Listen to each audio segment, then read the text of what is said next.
मोदींच्या पोस्ट नंतर प्रकाश महासन आता आक्रमक झालेले आहेत। प्रकाश महासन यांना जीवे मारण्याच्या धमक्या सोशल मीडिया आणि फोनवरून येत आहेत असा महासनांचा आरोप आहे। महासन मिळणाऱ्या धमक्यांची ऑडिओ क्लिप देखील आता समोर येताना दिसतीये।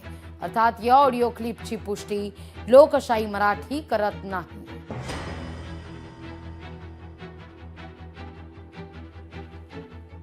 सांगा तुम्ही, मी कणकवलीत येतो, तुमच्या पुण्याच्या बंगल्यापर्यंत येतो। कुणाच्या विरोधात शेड्यूल ठोकताय? मी नारायण राणेंनी धमकी दिली त्यांच्या विरोधात फक्त। मी राज ठाकरेचा सैनिक आहे, मी फिरणारा नाही। मी कधी सभ्यता सोडून टीका कोणावर केली नाही आजपर्यंत। तुम्ही सगळे मला ओळखताय।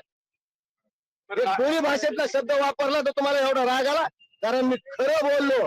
त्यांना खरी उंची कळाली, त्याच्यामुळे त्यांना राग आला। माझ्यासारख्या एका सामान्य माणसाला तुम्ही माझी मुख्यमंत्री आहात, माझी केंद्रीय मंत्री आहात, विद्यमान खासदार आहात, तुम्ही धमकी देताय। लोकशाही मराठी ऐका, पहा, जागरूक रहा।